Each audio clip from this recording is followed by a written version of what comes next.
Hi friends, ಎಲ್ರಿಗೂ ನಮಸ್ಕಾರ. ಎಲ್ಲ ಹೇಗಿದ್ದೀರಾ? ಐ ಹೋಪ್ ಎಲ್ಲರೂ ಚೆನ್ನಾಗಿದ್ದೀರಾ ಅಂತ ಭಾವಿಸ್ತಾ ಇವತ್ತಿನ ವಿಡಿಯೋನ ಸ್ಟಾರ್ಟ್ ಮಾಡ್ತಾ ಇದ್ದೀನಿ. ಇವತ್ತಿನ ವಿಡಿಯೋನಲ್ಲಿ ಗೃಹಲಕ್ಷ್ಮಿ ಯೋಜನೆಯ ಬಗ್ಗೆ ಕಂಪ್ಲೀಟ್ ಆದ ಮಾಹಿತಿಯನ್ನ ಕೊಡ್ತಾ ಹೋಗ್ತೀನಿ. ಯಾರೆಲ್ಲ ಹೊಸದಾಗಿ ಗೃಹಲಕ್ಷ್ಮಿ ಯೋಜನೆಯನ್ನ ಮಾಡಿಸ್ಕೊಳ್ಬೇಕು ಅಂತ ಅನ್ಕೊಂಡಿದ್ದೀರಾ, ಅವರು ಹೇಗೆ ಅರ್ಜಿಯನ್ನ ಸಲ್ಲಿಸಬೇಕು, ಯಾವೆಲ್ಲ ದಾಖಲಾತಿಗಳು ಬೇಕಾಗತ್ತೆ, 2000 ಹಣ ಯಾವಾಗ ಬರುತ್ತೆ, ಹಣ ಬಂದಿಲ್ಲ ಅಂದ್ರೆ ಏನ್ ಮಾಡ್ಬೇಕು, ಎಲ್ಲದ್ರ ಬಗ್ಗೆ ಇವತ್ತು ಕಂಪ್ಲೀಟ್ ಡೀಟೇಲ್ಸ್ ನ ತಿಳ್ಕೊಳ್ತಾ ಹೋಗೋಣ. ಹಾಗೆ ಗೃಹಲಕ್ಷ್ಮಿ ಯೋಜನೆಯ ಫಲಾನುಭವಿಗಳು ಯಾರ್ಯಾರೆಲ್ಲ ಇದ್ದೀರಾ ಅವ್ರಿಗೂ ಕೂಡ ಸರ್ಕಾರದಿಂದ ಗುಡ್ ನ್ಯೂಸ್ ಇದೆ. ಅದನ್ನು ಕೂಡ ಈ ವಿಡಿಯೋನಲ್ಲಿ ನಾನು ನಿಮ್ಗೆ ಹೇಳ್ತೀನಿ. ಸೊ ಯಾರು ಸ್ಕಿಪ್ ಮಾಡದೆ ಪೂರ್ತಿಯಾಗಿ ವಿಡಿಯೋನ ನೋಡಿ.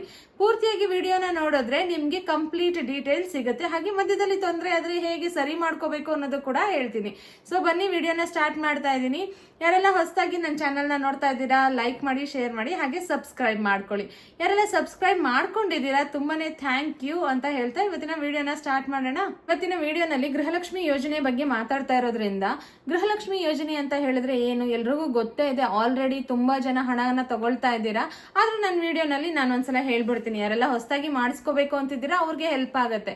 ಗೃಹಲಕ್ಷ್ಮಿ ಯೋಜನೆ ಅಂತ ಹೇಳಿದ್ರೆ ಕರ್ನಾಟಕ ಸರ್ಕಾರ ಕೊಟ್ಟ ಗ್ಯಾರಂಟಿಗಳಲ್ಲಿ ಇದು ಒಂದು. ಹಾಗೇನೆ ಮಹಿಳೆಯರಿಗೆ ಆರ್ಥಿಕವಾಗಿ ನೆರವಾಗೋದಕ್ಕೋಸ್ಕರ, ಮಹಿಳೆಯರ ಸಬಲೀಕರಣಕ್ಕೋಸ್ಕರ ಮಾಡಿದಂತ ಯೋಜನೆನೇ ಈ ಗೃಹಲಕ್ಷ್ಮಿ ಯೋಜನೆ. ಇದ್ರ ಪ್ರಕಾರ ಮನೆಯ ಮುಖ್ಯ ಮಹಿಳೆಗೆ 2000 ಹಣವನ್ನ ಅವರ ಬ್ಯಾಂಕ್ ಖಾತೆಗೆ ಡಿಬಿಟಿ ಮೂಲಕ ಜಮೆ ಮಾಡಲಾಗುತ್ತೆ. ಇದನ್ನೇ ಗೃಹಲಕ್ಷ್ಮಿ ಯೋಜನೆ ಅಂತ ಕರೀತಾರೆ. ಗೃಹಲಕ್ಷ್ಮಿ ಯೋಜನೆಯ ಫಲಾನುಭವಿಗಳು ಯಾರ್ಯಾರೆಲ್ಲ ಇದ್ದೀರಾ ಅವ್ರಿಗೂ ಕೂಡ ಗುಡ್ ನ್ಯೂಸ್ ಅನ್ನ ಕೊಟ್ಟಿದ್ದಾರೆ ಕರ್ನಾಟಕ ಸರ್ಕಾರದಿಂದ. ಏನಂತ ಹೇಳಿದ್ರೆ ಮಾರ್ಚ್ ಹಾಗೆ ಏಪ್ರಿಲ್ ತಿಂಗಳ ಹಣ ಯಾರಿಗೆಲ್ಲ ಬಂದಿರ್ಲಿಲ್ಲ, ಇವಾಗ ಮಾರ್ಚ್ ಹಾಗೆ ಏಪ್ರಿಲ್ ತಿಂಗಳ ಹಣವನ್ನ ಬಿಡುಗಡೆ ಮಾಡ್ತೀವಿ ಅಂತ ಹೇಳ್ಬಿಟ್ಟು ಸಚಿವೆ ಲಕ್ಷ್ಮಿ ಹೆಬ್ಬಾಳ್ಕರ್ ಮೇಡಮ್ ಅವರೇ ಹೇಳಿರ್ತಕ್ಕಂಥದ್ದು. ಹಾಗಾಗಿ ಯಾರು ಟೆನ್ಷನ್ ಮಾಡ್ಕೋಬೇಕಾಗಿಲ್ಲ. ನಿಮ್ಮ ಹಣ ನಿಮ್ಮ ಬ್ಯಾಂಕ್ ಖಾತೆಗೆ ಬಂದು ತಲುಪುತ್ತೆ. ಮಾರ್ಚ್ ತಿಂಗಳ ಹಣ ಇನ್ನ ಒಂದು ವಾರದಲ್ಲಿ ನಿಮ್ಮ ಬ್ಯಾಂಕ್ ಖಾತೆಗೆ ಬಂದು ತಲುಪುತ್ತೆ. ಹಾಗೇನೆ ಏಪ್ರಿಲ್ ತಿಂಗಳ ಹಣ ಹಾಗಾದ್ರೆ ಡಿಲೇ ಆಗತ್ತಾ, ನಿಧಾನ ಆಗತ್ತಾ ಅನ್ನೋದಾದ್ರೆ ಇಲ್ಲ, ಖಂಡಿತವಾಗ್ಲೂ ನಿಧಾನ ಆಗೋದಿಲ್ಲ. ಇನ್ನ 10-15 ದಿನದ ಒಳಗಾಗಿ ಅಂತ ಹೇಳಿದ್ರೆ ಇವಾಗ ಮೇ ತಿಂಗಳ ಕೊನೆಯ ವಾರ ಅಥವಾ ಜೂನ್ ತಿಂಗಳ ಮೊದಲ ವಾರದಲ್ಲಿ ನಿಮಗೆ ಆ ಹಣನು ಕೂಡ ಬಂದು ನಿಮ್ಮ ಬ್ಯಾಂಕ್ ಖಾತೆಗೆ ತಲುಪುತ್ತೆ ಅಂತ ಹೇಳ್ಬಿಟ್ಟು ಸಚಿವೆ ಲಕ್ಷ್ಮಿ ಹೆಬ್ಬಾಳ್ಕರ್ ಮೇಡಮ್ ಅವರೇ ಸ್ವತಃ ಹೇಳಿರ್ತಕ್ಕಂಥದ್ದು. ಹಾಗಾಗಿ ಟೆನ್ಷನ್ ಮಾಡ್ಕೋಬೇಕಾಗಿಲ್ಲ. ಕೆಲವ್ರಿಗೆ ಟೆನ್ಷನ್ ಆಗ್ಬಿಟ್ಟಿತ್ತು, ಏನಂತ ಹೇಳಿದ್ರೆ ಗೃಹಲಕ್ಷ್ಮಿ ಯೋಜನೆ ಹಣ ಬರ್ತಾ ಇಲ್ಲ, ಇದೇನಾದ್ರೂ ನಿಂತೋಗ್ಬಿಡ್ತಾ ಅಂತ ಹೇಳಿ. ಖಂಡಿತವಾಗ್ಲೂ ನಿಂತೋಗಲ್ಲ ಅಂತ ಹೇಳಿ ಕೊನೆವರೆಗೂ ಏನು ಆಶ್ವಾಸನೆಯನ್ನ ಕೊಟ್ಟಿದ್ದಾರೆ, ಈ ರಾಜ್ಯ ಸರ್ಕಾರ ಇರೋ ತನಕನೂ ನಾವು ಅದನ್ನ ಪಾಲಿಸ್ತೀವಿ ಅಂತ ಹೇಳಿ ಕೂಡ ಹೇಳಿದ್ದಾರೆ. ಯಾಕೆ ತಡ ಆಯ್ತು ಹಾಗಾದ್ರೆ? ಯಾವಾಗ್ಲೂ ಕೊಡೋ ಹಾಗೆ ಅವರು ಟೆಕ್ನಿಕಲ್ ಇಶ್ಯೂ ಅಂತಾನೆ ಹೇಳ್ತಾ ಇದ್ದಾರೆ. ಹಾಗಾಗಿ ಯಾರು ಟೆನ್ಷನ್ ಮಾಡ್ಕೋಬೇಕಾಗಿಲ್ಲ, ನಿಮ್ ಹಣ ನಿಮ್ಮ ಖಾತೆಗೆ ಬಂದು ತಲುಪತ್ತೆ. ಯಾರೆಲ್ಲ ಗೃಹಲಕ್ಷ್ಮಿ ಮೂಲಕ ಹಣವನ್ನ ತಗೊಳ್ತಾ ಇದ್ದೀರಾ ಎಲ್ರಿಗೂ ಇವಾಗ ಖುಷಿಯಾಗಿರುತ್ತೆ. ಯಾಕೆ ಅಂತ ಹೇಳಿದ್ರೆ ಒಂದು ವಾರ ಆಚೆ ಈಚೆ ನಿಮ್ಗೆ ಗೃಹಲಕ್ಷ್ಮಿ ಹಣ 2 ತಿಂಗಳದು ಕೂಡ ಬರುತ್ತೆ. ಸೊ ಹಂಗಾಗಿ ಖುಷಿಯಾಗಿರುತ್ತೆ ಎಲ್ರಿಗೂ ಕೂಡ. ಇನ್ನು ಹೊಸದಾಗಿ ಗೃಹಲಕ್ಷ್ಮಿ ಯೋಜನೆಯನ್ನ ಮಾಡಿಸ್ಕೊಳ್ಬೇಕು ಅಂತ ಇರೋರು ಯಾರೆಲ್ಲ ಮಾಡಿಸ್ಕೊಳ್ಬಹುದು ಹಾಗಾದ್ರೆ? ಅವರು ಮೊದಲಿಗೆ ಕರ್ನಾಟಕದ ನಿವಾಸಿ ಆಗಿರ್ಬೇಕು ಮೊದಲು. ಎರಡನೇದು ಬಂದು APL, BPL ಅಥವಾ ಅಂತ್ಯೋದಯ ಕಾರ್ಡ್ ಅನ್ನ ಹೊಂದಿರ್ಬೇಕು. ಜಯಶ್ರೀ, APL BPL ಕಾರ್ಡ್ ಗೊತ್ತು, ಯಾವ್ದಿದು ಅಂತ್ಯೋದಯ ಕಾರ್ಡ್ ಅಂತ ಕೇಳೋದಾದ್ರೆ, ಈಗ ಅತಿ ಕಡು ಬಡವರು ಇರ್ತಾರೆ, ಹಾಗೇನೆ ದಿನಗೂಲಿ ಕಾರ್ಮಿಕರು ಇರ್ತಾರೆ, ಹಾಗೆ ಅಂಗವೈಕಲ್ಯತೆಯನ್ನ ಹೊಂದಿರೋರು ಇರ್ತಾರೆ. ಇವರಿಗೆ ಕರ್ನಾಟಕ ಸರ್ಕಾರದಿಂದ ಅಂತ್ಯೋದಯ ಕಾರ್ಡ್ ಅನ್ನ ಕೊಟ್ಟಿರ್ತಾರೆ. ಆ ಕಾರ್ಡ್ ಆದ್ರೂ ಇರ್ಬೇಕು. ಹಾಗೇನೆ ರೇಷನ್ ಕಾರ್ಡ್ ಅಲ್ಲಿ ಮನೆಯ ಮುಖ್ಯ ಮಹಿಳೆಯಾಗಿರ್ಬೇಕು. ಯಾಕಂತ ಹೇಳಿದ್ರೆ ಇವಾಗ ಗೃಹಲಕ್ಷ್ಮಿ ಯೋಜನೆಯ ಪ್ರಕಾರ ಮನೆಯ ಮುಖ್ಯ ಮಹಿಳೆಗೆ ಮಾತ್ರ ಈ ಯೋಜನೆಯ ಫಲಾನುಭವ ಸಿಗೋ ಅಂತದ್ದು.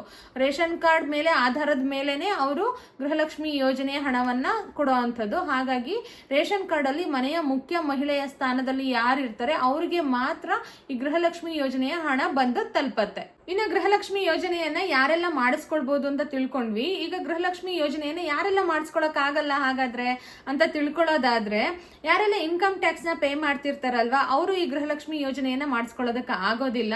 ಹಾಗೇನೆ GST ರಿಜಿಸ್ಟ್ರೇಷನ್ ಮಾಡಿಸ್ಕೊಂಡಿರ್ತಾರಲ್ವಾ, ಈ ದೊಡ್ಡ ದೊಡ್ಡ ಶಾಪ್ಗಳು ಇಟ್ಕೊಂಡಿರ್ತಾರೆ, GST ರಿಜಿಸ್ಟ್ರೇಷನ್ ಮಾಡಿಸ್ಕೊಂಡಿರ್ತಾರೆ, ಬಿಸ್ನೆಸ್ ಮಾಡ್ತಾ ಇರ್ತಾರೆ, GST ರಿಜಿಸ್ಟ್ರೇಷನ್ ಮಾಡಿಸ್ಕೊಂಡಿ ಅಂತವ್ರು ಈ ಗೃಹಲಕ್ಷ್ಮಿ ಯೋಜನೆಯನ್ನ ಮಾಡಿಸ್ಕೊಳ್ಳೋದಕ್ಕೆ ಆಗೋದಿಲ್ಲ. ರೇಷನ್ ಕಾರ್ಡ್ ಇಲ್ಲದೆ ಇರೋರು, ಹಾಗೆ ರೇಷನ್ ಕಾರ್ಡ್ ಅಲ್ಲಿ ಮನೆಯ ಮುಖ್ಯ ಮಹಿಳೆಯ ಸ್ಥಾನ ಇಲ್ಲದೆ ಇರೋರು ಈ ಗೃಹಲಕ್ಷ್ಮಿ ಯೋಜನೆಯನ್ನ ಮಾಡಿಸ್ಕೊಳ್ಳೋದಕ್ಕೆ ಆಗೋದಿಲ್ಲ.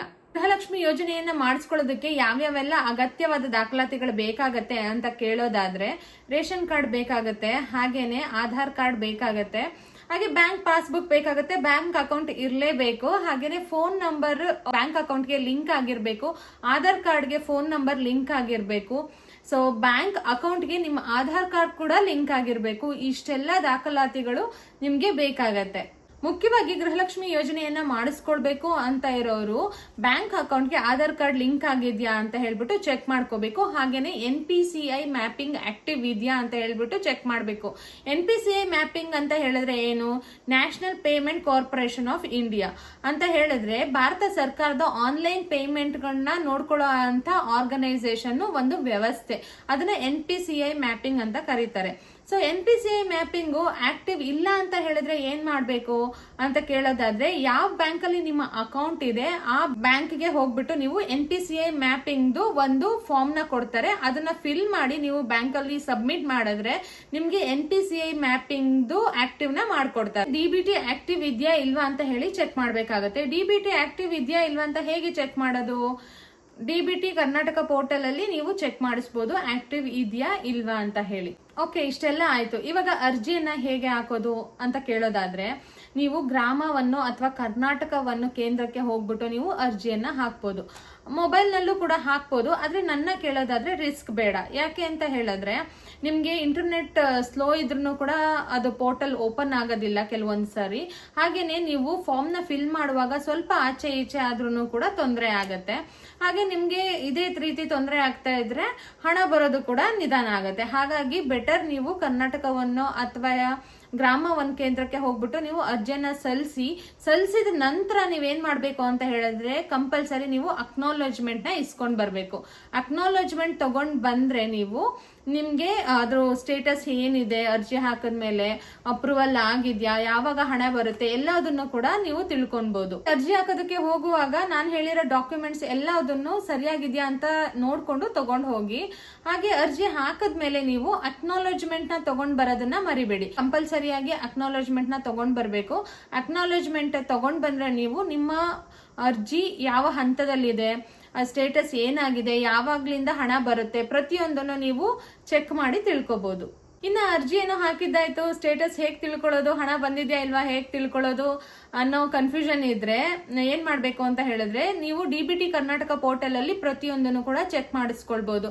ಹಣ ಬಂದಿದ್ಯಾ, ಅಪ್ರೂವಲ್ ಆಗಿದ್ಯಾ, ಸ್ಟೇಟಸ್ ಏನಿದೆ ಅನ್ನೋದು ಕೂಡ ಚೆಕ್ ಮಾಡಿಸ್ಕೋಬಹುದು. ಹಾಗೆ ಈಗ ಆಲ್ರೆಡಿ ಮಾಡಿಸ್ಕೊಂಡಿರೋರು ಕೂಡ DBT ಕರ್ನಾಟಕ ಪೋರ್ಟಲ್ ಅಲ್ಲಿ ಯಾವ ತಿಂಗಳ ಹಣ ಬಂದಿದೆ, ಯಾವ ತಿಂಗಳದ ಹಣ ಬರಬೇಕು, ಎಷ್ಟು ಬರಬೇಕು ಅನ್ನೋದು ಕೂಡ ತಿಳ್ಕೊಬಹುದು.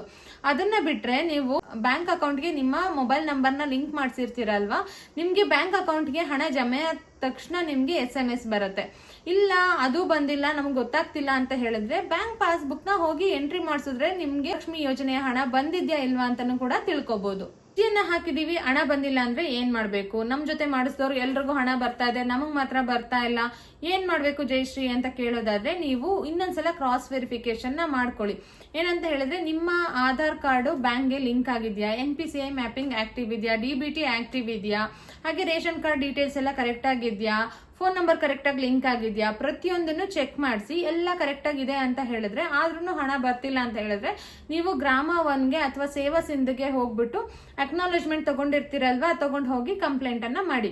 ಏನಂತ ಹೇಳಿದ್ರೆ, ನಾವ್ ಈ ರೀತಿಯಾಗಿ ಅರ್ಜಿಯನ್ನ ಹಾಕಿದ್ವಿ, ಹಣ ಬರ್ತಿಲ್ಲ ಅಂತ ಹೇಳಿ ನೀವು ಹೋಗಿ ಸೇವಾ ಸಿಂಧುನಲ್ಲಿ ಕಂಪ್ಲೇಂಟ್ ಅನ್ನ ಮಾಡಿ. ಸೇವಾ ಸಿಂಧು ಪೋರ್ಟಲ್ ಅಲ್ಲಿ ನಿಮ್ಮ ಗೃಹಲಕ್ಷ್ಮಿ ಅಪ್ಲಿಕೇಶನ್ ನ ಸ್ಟೇಟಸ್ ಏನಿದೆ, ಯಾವಾಗಿಂದ ಹಣ ಬರುತ್ತೆ ಅಂತ ಕಂಪ್ಲೀಟ್ ಡೀಟೇಲ್ಸ್ ನ ನೀವು ಚೆಕ್ ಮಾಡಿಸಬಹುದು. ಆಯ್ತಾ ಫ್ರೆಂಡ್ಸ್, ಈ ವಿಡಿಯೋನಲ್ಲಿ ನಾನು ಗೃಹಲಕ್ಷ್ಮಿ ಯೋಜನೆ ಬಗ್ಗೆ ಸಂಪೂರ್ಣವಾದ ಮಾಹಿತಿಯನ್ನ ಕೊಟ್ಟಿದ್ದೀನಿ ಅಂತ ಅನ್ಕೋತೀನಿ. ಯಾರಿಗೆಲ್ಲ ವಿಡಿಯೋ ಇಷ್ಟ ಆಗಿದೆ ಲೈಕ್ ಮಾಡೋದನ್ನ ಮರಿಬೇಡಿ. ಹಾಗೆ ಉಪಯೋಗ ಆಗೋರ್ಗೆ ಈ ವಿಡಿಯೋನ ಶೇರ್ ಮಾಡಿ. ಹಾಗೆ ಇದೇ ರೀತಿಯಾದಂತಹ ಹೆಚ್ಚಿನ ವಿಡಿಯೋಸ್ಗೋಸ್ಕರ ನಮ್ಮ ಚಾನೆಲ್ ನ ಸಬ್ಸ್ಕ್ರೈಬ್ ಮಾಡ್ಕೊಳ್ಳಿ. ಇಲ್ಲಿಗೆ ಈ ವಿಡಿಯೋನ ಎಂಡ್ ಮಾಡ್ತಾ ಇದ್ದೀನಿ. ನಿಮ್ಗೆ ವಿಡಿಯೋ ಇಷ್ಟ ಆಗಿದೆ ಅಂತ ಭಾವಿಸ್ತೀನಿ. ಸಿಗ್ತೀನಿ ನೆಕ್ಸ್ಟ್ ವಿಡಿಯೋದಲ್ಲಿ. ಅಲ್ಲಿವರೆಗೂ ನಮಸ್ಕಾರ.